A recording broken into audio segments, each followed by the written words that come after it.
I'm the kind of person I say I cook really delicious food that just so happens to be good for you. And I went in there and I cooked something that I felt would be a comforting meal for them.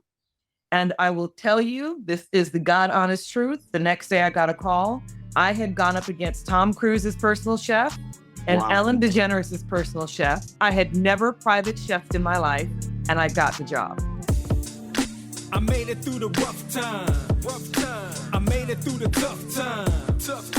I made it through the bad time. So now I gotta get mine. Gotta weather the storm. Gotta get mine. Gotta weather the storm. I gotta get mine. Gotta weather the storm. Okay. One day we gon' get on. Talk to 'em. You ain't got a choice. You gotta notice me living my best life like it's supposed to be. Welcome to another episode of Bailey and Buck Unplugged. Today's episode is brought to you by Rosenhaus Sports. In this show, you know, guys, we talk about sports, entertainment, and probably most importantly, mental health in support of the Kennedy Kids Foundation. So on that note, if you are struggling with mental health, we encourage you to speak up and get help. A great place to start is 988, the free crisis lifeline that's available out there. It's amazing. Or you can check out the resources tab at kennedykids.org, where we have a ton of different information and resources available for you there. So before we kick it off today, I want to introduce you to our host. I am Misty Buck. I am an author and a mental health and performance coach to the stars. And I am joined by the incredible and amazing Robert Bailey. He is the president of Rosenhaus Sports. He is a two-time Super Bowl champion, two-time college national championship winner, college everything, right? He did everything. We saw him on the You documentary. I could go on and on about Robert, but he's truly amazing. Probably most importantly is he is the president of the Kennedy Kids Foundation. And we are also joined by the incredible, lovely, and amazing Bailey Brooks Mashburn. She is a celebrity wedding and event planner. She's a former NFL cheerleader, and she is the chief executive director or officer for the Kennedy Kids Foundation. Yes, as of today, chief executive officer. As of an hour ago. As an hour ago, live. You guys are hearing it first. So breaking news. Breaking news. And with that, we are joined by our incredible guest. You guys, I am so excited to welcome today's guest. Chef CC Pean is a first-generation American of African and Caribbean descent, focusing on nutrient-dense, disease-fighting cuisine, featuring ingredients, techniques, and flavors of the African diaspora. She is really, really big on plant-based food and using this cuisine to promote health and wellness and really food as medicine. And wait till you guys hear her passion. I'm just so excited to hear from her today and to hear about all this because she is just this incredible celebrity chef working with, you're going to see why she works with A-list celebrities, Hollywood stars. You've got political icons, professional athletes. They are all wanting to work with this woman, and you're about to find out why. So with that, welcome, Chef CC. Thank you so much. I'm honored to be here. I'm honored to be a guest. Oh, we're so happy to have you. We love a good meal. We're extremely, extremely happy. So, the first, I want to just welcome you on the program. You are our first chef. So this segment will be about food and everything that's under your umbrella in that space. I like to ask questions that I think the everyday person wants to know, right? So the first question I want to ask is, for someone out there that wants to be a chef, that wants to be in that space, how do you become a professional chef, first of all? How do you get into the business of cooking food, number one? And number two, what was it like for you going through that process? And then, how did that go for you? One day I thought to myself, I'm sure you all have heard this as well. Thank you for having me on, first of all. Again, I'm honored to be here. There is this saying, do what you love and the money will follow. And I'm sure we've all heard it. And at some time or another, you may have wanted to do it, but you felt like, I need the money. I can't let the money follow. The money needs to lead. Right. And I let the money lead for years. And I was never satisfied. And when I realized what truly made me happy, I was fortunate to be in a position. So I cheated a little bit because I was getting married. So I had somebody that was picking up some of the slack. I'll be very honest with that. Woo woo! Shout out to the slack picker uppers. I'm not one of right them prior to too. that, like right when we were getting really serious in dating, I talked to him about what I was passionate about. And I just loved cooking. Right. And he encouraged me to do it. And Wow. so I followed my heart for once with cooking and also with who I would end up marrying. And it led me to incredible success. So let me ask you a question before you go on. Mm-hmm. So when you say it led you, right? He told you, go with your heart. And you said, I'm going to go with my heart. Mm-hmm. What was it like? I want to get down to the basics. What was it like the next day? What was the first step?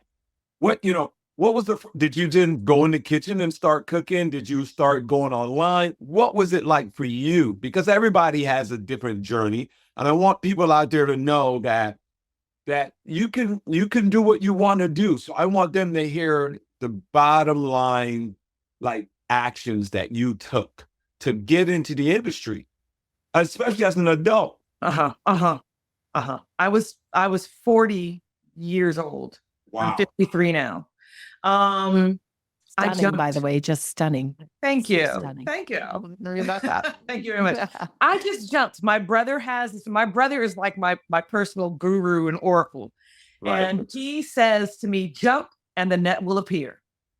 Wow. And That's that's the first time I heard that. literally what I did. I literally did that. I told him, I want to be a private chef. And he said, okay, how are you going to do it? I said, I'm going to go on Craigslist. You're not going to believe the story. That's what I want to hear. I Let's went hear on that Craigslist. story. I went on Craigslist and I put in private chef jobs. And a job popped up in Beverly Hills. This gentleman, he and his wife were an older couple. They were in their late 70s, going into their 80s, but they had custody of their grandchildren. Fabulously wealthy. He owned his own car museum. He was into cars so much, he built his own museum for his cars, owned a mortgage company. And I went to audition. Well, I met them first, and then they said they liked me. They wanted me to come back and audition, which in our world means you just do your thing in the kitchen and hope they love it. And I'm the kind of person, I say I cook really delicious food that just so happens to be good for you. And I went in there and I cooked something that I felt would be a comforting meal for them. And I will tell you, this is the God honest truth. The next day I got a call. I had gone up against Tom Cruise's personal chef and Wow. Ellen DeGeneres' personal chef. I had never private chefed in my life, and I got the job. Wow. Wow. Wow. Wow. Talk about the leap of faith. The universe immediately was like, you jumped, here's the net. Immediately. great. Was a nice, soft, cushy landing too. It was a nice, welcoming, soft, cushy landing. bounce, resistance. Yeah. And I think I needed that. And I'm sure there's many people that are listening to this and watching this, that when you see that my effort in this direction is actually, I'm getting a reward from it, you're more so going to push forward and I'm focused. And I was the kind of person that needed that because I had done so many things over the years. And this was the first time I was being true to myself. I think if it had not happened like that, I probably would have still stayed with it. But I think, it just really empowered me. I just felt like, okay, yeah, this is it. So I have quick nod to something you said in that story before we move forward. Sorry, Robert, but just a nod to the point where you said like you were 40. And what I love about this is because I'm 48 now and I'm realizing that like everything I did before 40 was just like school. It was Yeah. like a learning method, and everything I've done since 40 has been like the real life stuff, the passionate Yes. stuff, the Yeah. stuff that I enjoy, Yeah. the stuff that's really clicking and moving because of the accumulation of all of my life's experience at that point. Mhm. And then hearing you, because we had another person that had said something that we were interviewing, and I connected the same dot. And I'm talking to more women lately who are all in that same season of their life after 40. And now I'm like I'm a mother of 5, talking to my kids like, hey, listen, everything you do now is just to collect the information that you're going to need when life really Absolutely. starts. And it doesn't actually really start until 40, because that's when you know who you are and you stand on your foundation and core values. And now you're operating from a different perspective. Yes. And so And- I feel like I'm hearing that from your story. And a late bloom is still a bloom. Yes. It's a There- bloom no The matter what late it bloom is happens. still You know, bloom. I went to college with some people that are freshman year, first class. They knew what they wanted to do in life and they did it. But are they still doing it? Some of them are, but it's Yeah. so incredibly Yeah. rare. Yeah. You know, and I feel like in addition to, you know, learning from trial and error, I have had such incredible experiences in my life that have led, like you said, that have kind of well-rounded me for that when this opportunity presented itself, I knew exactly what to do. Because I had all these different experiences through life, doing public relations in New York City, doing international medical social work in Malibu, California, you know, working, taking people's tickets when they were going to get their blood taken in Atlanta, like all these different things I've done in my life, managing a poo-poo shishi restaurant in Brooklyn. All of these things have really formed me and Right. informed who I am, so that when I take on a task, I'm drawing from all of this experience. But ultimately, Bailey, a late bloom is still a bloom. I Love love it. it. And sometimes it's even more beautiful because you're like, oh, wait. I Right. tell Well, people I almost feel like it's not late though. I almost Yeah. feel like this is when it's supposed to be. this is when it's Like, supposed because to be. this It's is on when so time. many people, I almost feel like this is when it's supposed to be. And we're so conditioned to think we're supposed to know everything we want to do by 30. That we're Yes. disappointed and mentally we're like sad and start to go into a depression because we're comparing ourselves to what other people are doing. But when I look at people who are really successful of like major corporations or wrote books or did this incredible stuff, nobody really did that before 40. Right. So Right. like you got the rare people, but like I don't really see it as a late bloom. I'm just like it's right on time. Right And on time. as they say, comparison is the thief of joy as well. I Ooh, I think love the that. key is to focus on what you do and do it. Yeah. Because that's the other thing. That's the other thing, Rob, is that when excellence is the floor, success is bound to happen. Yes. Yes. You don't have to worry about, there was a time that I was like, oh, really, how do I get in front of these people? I know I'm good, but how do I get their attention? And then something just said to me, well, I had examples of it too in my life, but just be excellent. Right. Just be excellent. If you can't do anything else, be excellent, and those opportunities will present themselves. And that's exactly what happened. So my next question from your answer, it leads me to say, you know, you beat out some pretty good chefs. Like, as you mentioned, these are celebrity chefs. Thomas Cruise chef, Mm-hmm. a celebrity chef. I'm sure he's handled a lot of different, you know, aspects of the business in terms of being a chef for a house with celebrities in it and cooking all the different course meals. I want to know, what meal did you cook? And what was the influence in your life that, because we all have some sort of influence, whether it's a grandmother who always cooked, or mother, or someone obviously from African descent. Someone put something in you to where you were like, I love cooking. So the first question is, what was that meal that you made that you got that first job? And who was the influence on you to be a chef, do you think? Interestingly enough, so I'm born and reared in San Francisco, California. And if you know anything about Californians, we love Mexican food. Like, yes. I'm pretty much like Black and Mexican. So the first thing I made for them was they were smoky black bean enchiladas. Wow. And I did two because I'm plant-based. So I did one that had like a smoky cashew cheese on it. I did elote. I did a smoked black bean enchilada, and I did I think I also did like a Mexican kind of inspired salad. I'm sorry. I think it had less to do with what I cooked, but how I cooked. Right. Because I don't know if any of you are familiar with the movie Like Water for Chocolate. Yes. Have you seen that? Yes.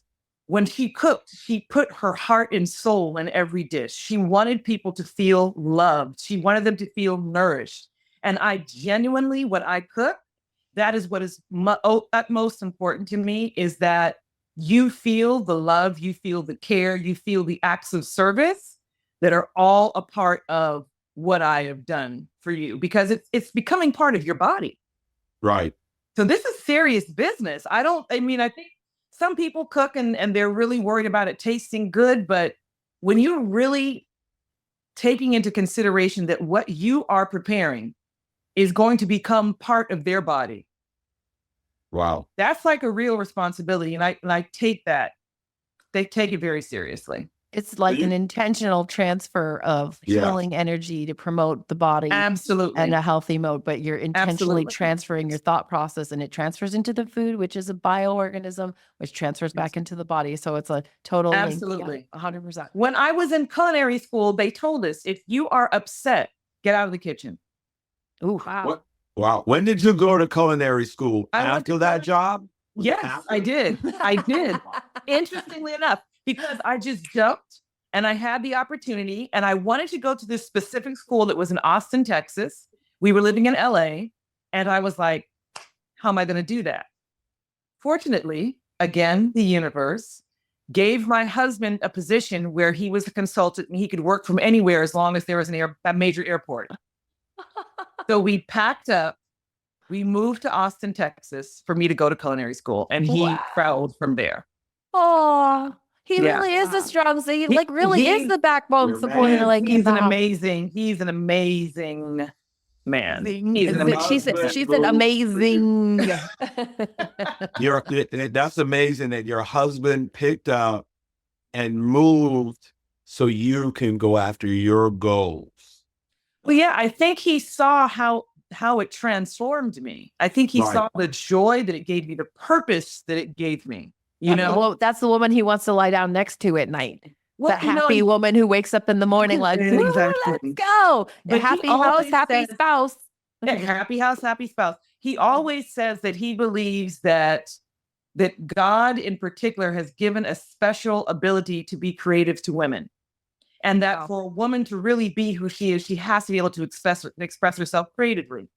So I looked up. I'm with the right person, because he really feels like if you're nurtured in your creativity, the happier you'll be, the better we will be as a couple and as a family. Right. How long have you two been together? We've been married for 13 years now. Oh, congratulations. That's Thank you. phenomenal. And I That's have awesome. not questioned my decision one moment. And you met him when you were 42. Yeah.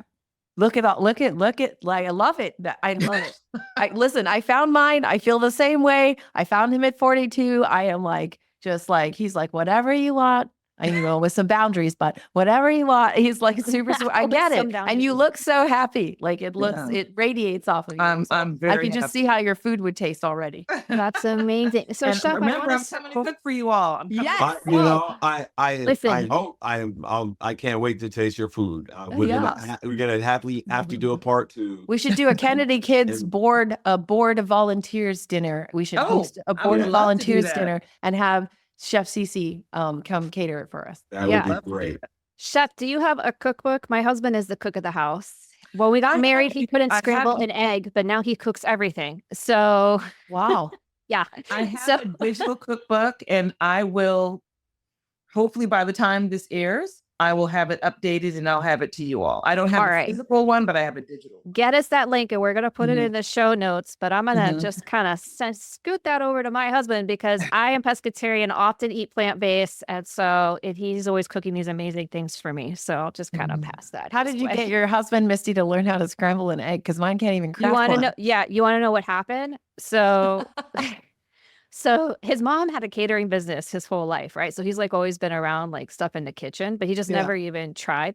And this is really funny. So my stepdaughter, when she was really young, and she would wake up and he would be up on a weekend and I wasn't up yet, he would order breakfast like takeout Oh my God. because he's like, I don't know how to make anything other than cereal, right? So so one morning he wakes me up and he brings me breakfast in bed. I'm like, oh, where'd you order this from? Thanks so much. He goes, I made it. I was like, what do you mean I made it? He goes, yeah. Liz wanted scrambled eggs, and I thought, how hard could this be? So I looked it up on YouTube, and I made breakfast. And he has not stopped from there. I mean, he makes me like the most amazing things. Like, I don't know. Wow. Oh, wow. I mean, I don't even cook anymore. He just does it because he enjoys it and he's really good at it. But the love that you were saying is so important there because you can really feel that come through in what he cooks. I mean, we go out to eat and it's like, ugh, why did I even spend money on this? What you make is so much better, because it just Yes. it comes from a different place. Absolutely. So I love that you said that, and Absolutely. I also love what you shared about you just kind of took the leap without even having gone to culinary school yet. I think a Mhm. lot of times we hold ourselves back because we think I need more education, more certifications, I need Oh, more gosh. outside you know, things to say that I can do this and that I have the qualifications to do this. Yes. And so I love that so much. There are so many people, and this is another meme or quote you see floating around. There are people that are half as talented as you doing more than you're doing because they Right. have confidence, and they're failing, fantastically failing, but they're still doing it. And that's the kind of thing that keeps me going. Like, there's room for everybody at every level. So just do you, but do it excellently.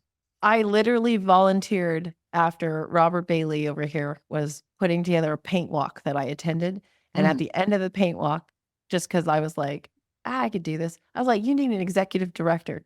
Let me be your No. executive director. And she I've just jumped right in. never been the executive director for anything in my entire life, let alone a nonprofit foundation. So I'm kind of like learning on the go, but I'm failing forward to the success. Like the mistakes we make, we learn from them and we just don't repeat them. That's absolutely right. And a year and a half in now, as a volunteer executive of the Kennedy Kids Foundation, I got promoted to CEO today. Wow. So I'm like, it's exactly accurate. Like that's the true Yes. state. You On have to time. jump and do it. And I mean, Robert jumped and created it, not knowing what he even needed because his passion outweighed like the knowledge. Like he was like, no, I have to create this in honor of my daughter. Yeah. And if we can just find one more kid that we can save, that's all that matters. That's my only Yes. mission. So he's not like, oh, we need 100. We're always just looking for one more kid to save, one more One more family to kid. save from Absolutely. tragedy. And literally, I'm like, okay, well, I can help you do that. I was like, yeah, I'll be the executive director. Yeah. And now when I introduce myself to other corporations as the executive director, I realize how big the position really is that I Yeah. just like kind of like took because there's other people that have been doing this for 28, 30, 50, 40 years. And I'm like, yeah, no, we don't have that, but we can get that. We can turn that Yeah. on. We can do This that. is the same let me Bailey tell that just you. randomly walks into a professional cheerleading audition. Like, I'm just going to go for fun for a workout and ends up making the team. So we just Yeah. know that you can do anything. We I can do understand. anything. And everybody Bailey, you does can do something anything. for the first time. Everybody Yes. does something for Yes. the first time. Yes. Everyone. That So- leads to my next question because I remember, and this is my last, so I'm gonna let my co-host talk. But I remember growing up as a young kid, young man, teenager, just seeing so many chefs be males, Mm. right? It was like if it was in a restaurant, it was a male. Wherever we went, it was a male. When they used the term chef, you associated it with a male. Mm. In the household, Mhm. as Misty said, hey, my husband couldn't cook. In the households growing up, the mom or the grandmother, there's always a female cooking. right? It's always like I come home and my wife has to cook for me, or the wife makes the food. But in the industry, it was always the male. Now, I've noticed over time, internet, whatever platforms, that a lot of females are now stepping up and are really like knocking that whole ideation that the chef is associated with a male. Now the term chef could mean male or female, right? You see a lot of females out there, a lot of celebrity female chefs like yourself. What's your whole thought about that? It's, your age, you're my age. What's your whole thought about like that whole perception that growing up, it was like women weren't chefs, only men were chefs, and women were considered cooks? Well, I think it had to do with the fact that the lion's share of that responsibility lays with the woman. So women weren't looked at having any special skill or ability. It was just kind of a thing that women did, Right. So they didn't get credit for it. Patriarchal society or whatever, they didn't get credit for it. But for a man to choose as a career to go into cooking was looked at differently. Now we're at a time in Earth's history, I mean, for the past maybe 25, 30 years, I mean, starting with Julia Childs, even before then, that women could now choose, this is something that I'm doing because it brings me joy, and I would like to make this my vocation, as opposed to, this is what's expected of me as a mother or as a wife. And that's why I do it. We have been given license to do something that brings us joy, to be creative with what we're doing, to step away from tradition, to go into a restaurant and just to cook from a different vantage point, or to be a private chef, and you're doing it because this is your purpose. This is what's driving you, as opposed to this is what is required of you. So I think that had a lot to do with it. But I always thought that was interesting too, that it's women's work when it's in the home, but whenever there was money to be made off of it, that's when you would see men, at the forefront. And even though women have come a long way, most restaurant groups and restaurateurs are still men. Yes.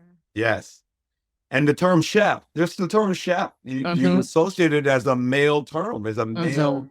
You never, because it's a professional term. Right. You have to also remember there were a lot of things that we were not allowed to do. Like we were not allowed to start a business and own a business. Like we were not allowed to even sign for a home or a credit card until like early 80s. Like, so this isn't like old school stuff. Like this is like early 80s. No, that's the time. I mean, I think I'm laughing because it's incredible. And that's not, for me, that's not a long time ago. No, it's not. It's for us. It's not either. Like, hey, I was alive then. Like so was she. Like this is within our lifetime. This is what we grew up under. So you imagine a husband allowing his wife to go private chef for another family in their home. Yeah, how many husbands back in the day are going to be like, okay with like you going to serve somebody else? Like that also is a dynamic that we have to get around as well. Point, let's look at Kamala, man. Look at Kamala. Like this is the first one out of 48 opportunities. Yeah. Like it's a slower process on our end for everything. I will tell you too that the spaces, a lot of cooking spaces, I have been fortunate, but a lot of cooking spaces are they can be a little hairy as well, because so many of the line cooks are men, and, there's a lot of joking that goes on, and you want this opportunity, but you don't really like what's being said, but you want this opportunity and you're trying to get your chops together. So a lot of those things they come into play as well. So I did an internship for about 6 months at a restaurant. And once again, I was very fortunate, but the restaurant world, that's not woman friendly. No, wow. Can you imagine sending in a woman to run an entire back kitchen, yelling at men to do stuff? Like you've got to have a team of men who are also okay with responding and not like fighting for your position or throwing you under the bus because it's a boys club. Right. Yeah. Right? Patriarchy does not stop at like the kitchen door. No. It does. Yeah. You know what's so crazy, Chef CC, is Robert had asked you a two-part question earlier, and I was really looking forward to the answer with who was an influence on you for the chef portion. Yes, because I'm a person that's a taught, self-starter. I didn't go to Mhm. college because it was too, I looked at it as an abusive space because high school and grade school were so tough for me growing up that I didn't want to pay to go through any more abuse. So I was like, I don't need it. I'll figure it out myself. So Mhm. I didn't really have any influences. Like I'm the first in my family to graduate high school out of Oh, my mom and two wow. stepdads. So like Oh, everything I've wow. created for myself my whole life wasn't, Beautiful. I don't have an influence. So, and I'm really like interested to like learn who influenced you into the cooking space and whatnot. You know who influenced me was my mother and my aunts. My mom was from Guyana, the West Indies, used to be British Guyana. And when my mother came up, it was a very multicultural society. So there was Portuguese, Chinese, Indians, people of African descent, and Native Indians there as well. So their cuisine was very unique. And I just remember the funny thing is when I would get in trouble, my mom would say to me, "You sit there, you watch me cook. You just sit there." And I would Really? be sitting in the kitchen, I know, I don't think she was trying to teach me anything. She was punishing me. But there are a lot of times I was in the kitchen in trouble. Like sit there watch and me be cook. still. Sit Yeah. there and be still. And my mother was the kind of person that we had a tempestuous relationship, but I always felt her love in her cooking. Right. I always felt her warmth and her love in cooking. And so I think that that might be a part of what settled like in my belly or whatever. And Right. that is what kind of draws me because cooking was a way that I felt love. And it's also the way that I show love. So my mother definitely influenced me when it came to cooking. She was an incredible cook. She would come home. She was a social worker. And we had a banister that led upstairs. And you knew my mom was home because her clothes would be draped over the banister. And you would go in the kitchen. And this is when people still wore slips. My mother would have her slip pulled up. And she would be in the kitchen cooking. Wow. As soon as she got home. And, you know, she was a professional woman, but loving her family and nourishing her family was paramount. The memories. She wouldn't even go upstairs. Yeah. She would get straight into the kitchen. So that very much influenced who I am. That's so amazing. Thank you for sharing that. I think a lot of us can relate to similar stories, at least of like how your parents influenced you in one way or another, and the love that you would feel for them. And so I thank you for sharing that and everything that you've been sharing about being in the kitchen. And so, this leads us to also want to ask you about mental health, because as much as we want to talk about, all these other amazing things, we also want to bring this into the conversation. So, because it's so important, right? So when you have faced all these different, it sounds like there's been some adversity, right? It hasn't just been jump, the net has appeared and it's just been smooth sailing, right? There's been situations where you've been in kitchens where maybe things weren't the best, and then maybe there was stuff going on in your mindset. So, if you're open to it, can you share with us some of maybe your mental health struggles? And we know maybe not mental health is always like a diagnosed like illness or something like depression or anxiety. But when we've chatted before, you mentioned that you have struggled with something that's really, really remarkable. Are you Social willing to share anxiety. that? Social anxiety. Yeah. Yes. And it's amazing that I didn't put a name to it and recognize that it was like a real thing and not just a me thing till about a year and a half ago, maybe. Wow. And once I was able to label it, even though I'm not big on labels, but once I was able to understand that this thing that was going on, I didn't bring it on myself. It's something that just exists in how my brain works, you know? Right. And I was able to see the pattern in my life and how it has obstructed and caused so many things to just not happen. And that identifying my purpose, my gift, my love language is what freed me in many ways. It's not that I don't still have eruptions of social anxiety. I was in DC a few months ago and had like a complete meltdown. Wow. Sorry to hear that. Yeah, but thank you. But We're here for you. thank you. But by and large, it has social anxiety is crippling. It's crippling, and it's so unfair because if you're somebody who's well put together, like I like to believe that I am, at least I present a certain way, right? Yeah. So when somebody hears that about me, I've had people that are just like I'm begging for attention, or that I'm Wow. making it up, or like, Yeah. you know, That's common. That's common, I Yeah, think, for and anybody who comes forward. it's the kind of thing for me where I could walk into a room with the three of you and I just freeze. Wow.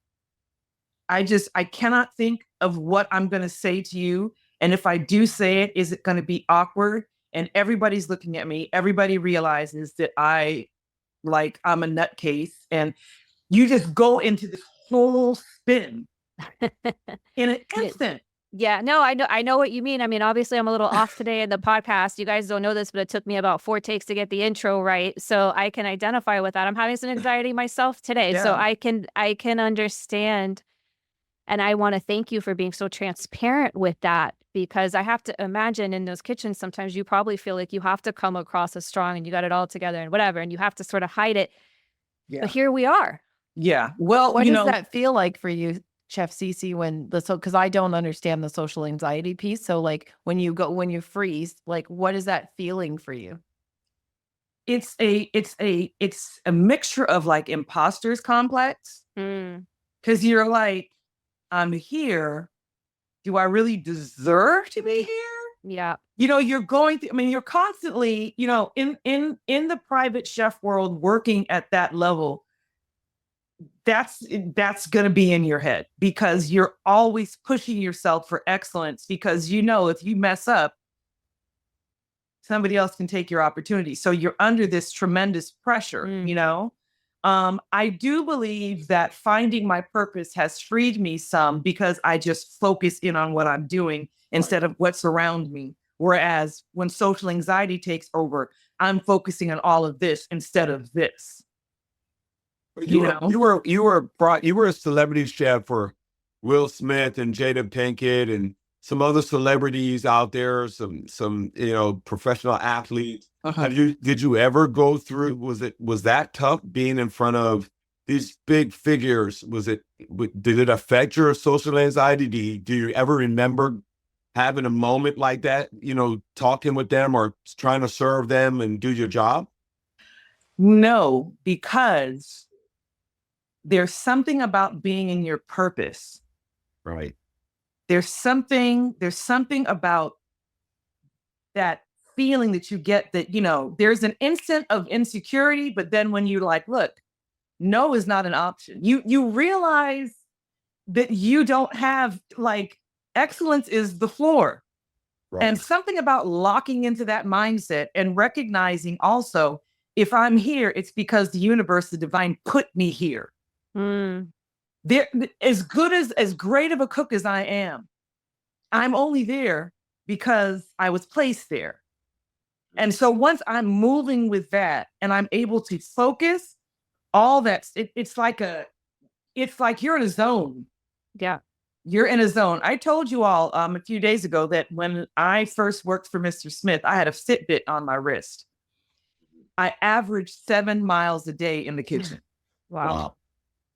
Or so you really don't have time. You know what I'm saying? It's like when you're in the kitchen, but when you're in the group setting and you're receiving an accolade or an acknowledgement or an award, that's where the social anxiety that's why I start to feel a little because you're not cooking. Yeah.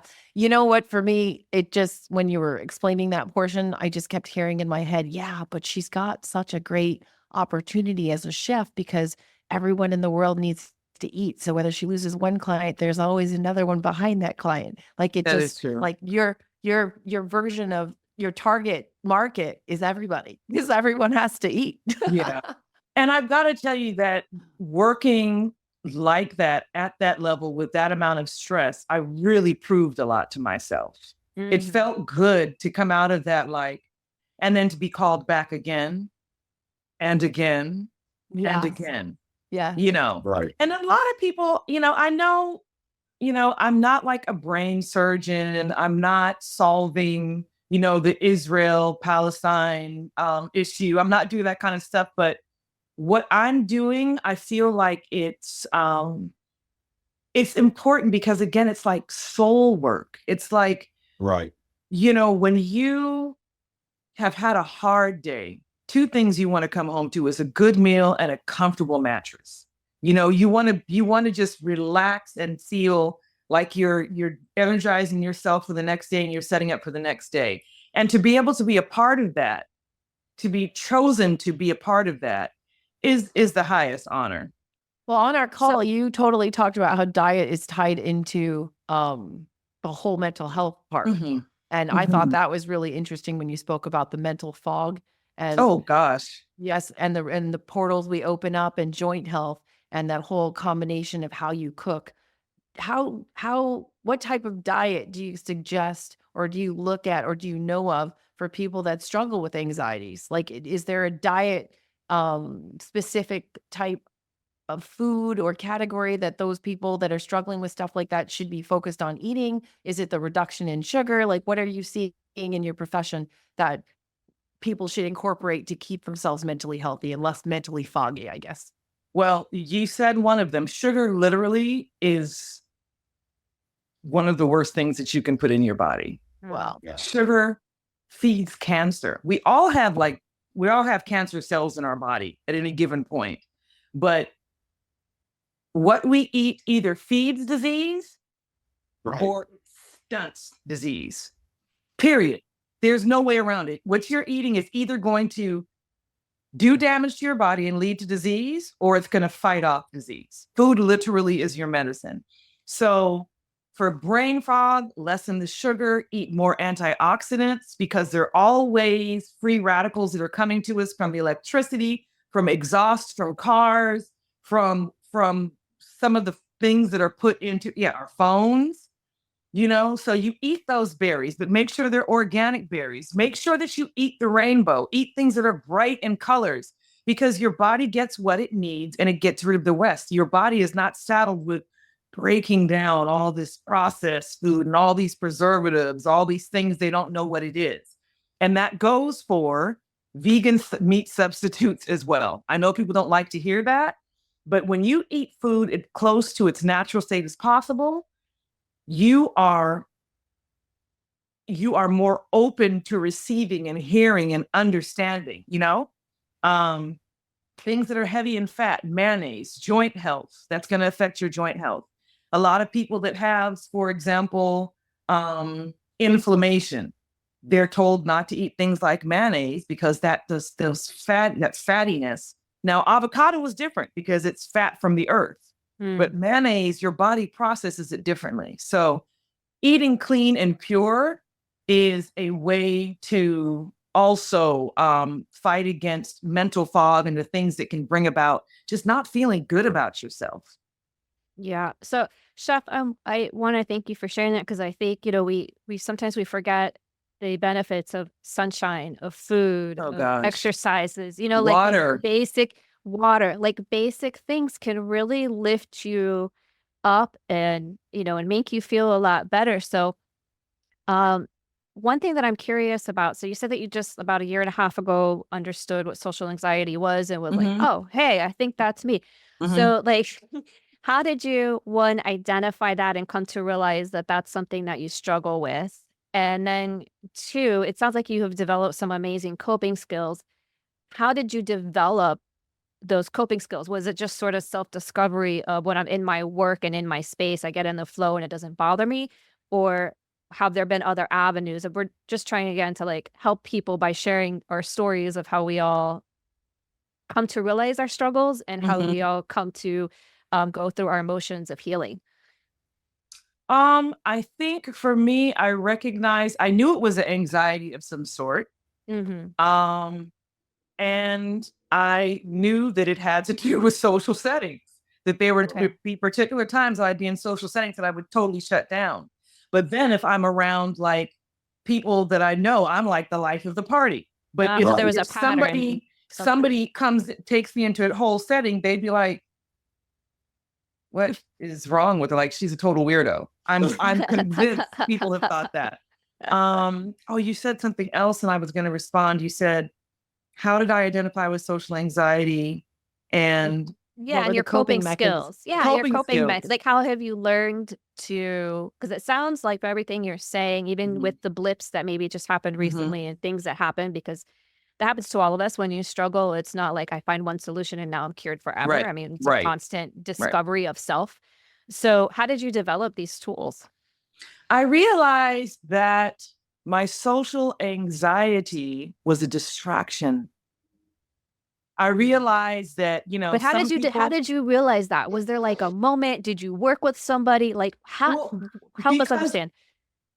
because I could perform excellently in Uh-huh. social situations. So I realized that it's like false evidence appearing real type of thing. It's like I Yes. created a story in my head. And so what happened is every time I would work, I would challenge that perception. That And just sort of happened every- naturally through reflection. I think so, because That's amazing. I think I just realized, like, there's this thing that I say, like, does this serve me? And I started That's asking a good myself, question. like, this is it, because there is a part of anxiety, Inside Out 2 needs like a million Oscars. It's incredible. There is a part of anxiety that is about safety, because you're like, is this okay? Am I safe? Am I moving in the right direction? But then it can take on this ugliness where you've got your imagination just runs wild. All these horrible things are going to happen. And this is what people are thinking about me. And every time I started to challenge that, I realized that's not true, Cynthia. That's simply not true. Right. And I would go back in there and I'd be like, I mean, just the other day I had a blip and I read a text, which, text can be the devil because you give it its tone. You're snapping your head, like all these things that you will, apply to this message. And I did that with the text message. That's not what my friend meant at all. And she's like, I'm just like trying to understand how you went there. And I realized I had clicked over into that social anxiety. Yeah, you were viewing it through a different lens. So Right. it's a constant.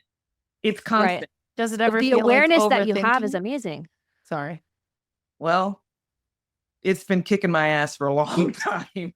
Yeah, but you know what? But to your credit, I mean, let's think of how many people struggle, and they struggle silently. They ignore it. They stuff it down. They or they have come to points where they have panic attacks, or they're using substances or whatever it is to try to control because they don't want to confront the uncomfortable truth. Yeah, but I think that there is beauty in shadow work. Yes. I think that what's wrong with us in many ways in this society is that we think because something is dark, it needs to continue to be buried, and sometimes it needs to be exposed to the light so you can see that it's not really as powerful as you think it is. Mm-hmm. And my husband always talks about shadow work, and that I've shared with you all that I'm a proponent of plant medicine for that, because I think that mushrooms, I think that psilocybin, I think that, edibles. I have not done ayahuasca or San Pedro, but I know people that have. And there is this openness and this vulnerability that allows you to push through those things. And I think it's so important because it's not black or white. We live in the gray. Mm-hmm. Right. We live in the gray, and mental health struggles, they can be addressed in the gray. They don't have to be ratcheted all the way up for us to pay attention to them. I believe in like being proactive. I love with it. mental health. Sounds like you've had some therapy sessions too. I have, and I've had mark. I've had two times in my life where I was ready. Right. I was ready. I was heartbroken and I was ready. And I'm so glad that I didn't give up on myself. We are so glad too. as well. Yes, Yeah, I'm with Misty on that. Yeah. I really love you introduce a new idea to me or concept. I love that you referred to an I'll call it an episode as a blip. Like Yeah. it's just like a little small blip Yeah. in the program. Yeah. It doesn't need to change your trajectory in life. Yeah. It You know? minimizes the impact of what the episode and not making the episode like the epicenter of everything you've brought Oh, I to like this that. point. Yeah. And you have So to do autopsies. just a blip. It's just a blip. I Yeah. talked about that with you guys the other day. That you have to do an autopsy sometimes of these situations and just break it down. That's something I've actually learned from Mr. Smith's camp. When something goes wrong in their camp, they immediately say, "Okay, let's talk about what went wrong," because and it why. cannot happen again. Correct. Yeah. And It's whoever total needs to get process. skewered gets skewered, but you've learned your lesson. And so I apply that to like myself, like what honestly, like what, and I employ my friends as well, because most of the time they see me going through my thing. Right. What are you seeing? You know, that's why it's so important to have people that you trust as well. Yes. Totally agree. Yeah. That will tell you what you need to know instead of what you want to hear. 100%. You I have to always bite your tongue. Yeah, I always tell my friends, like, if you don't really want the honest truth or my opinion, don't ask me. Ask somebody else. Right. But if you want to hear it, like for real, I'm gonna give it to you that way because I think authenticity is the key, and being truthful and honest about who you are and what you're actually going through becomes a testimony for other people to live by. And one of my favorite rules is I do not take information or opinions. I don't listen to the opinions of people I wouldn't change places with. Oh, absolutely. Man, that's good, Davey. I didn't know that. I got to use that. Absolutely. You And can then steal all my also, stuff. I say to people, I heard this somewhere, do you want comfort or do you want solutions? Right. Oh yeah. I want solutions. Two different vantage points. Let me know what you You want a pacifier or a Yeah. path? That's a great one.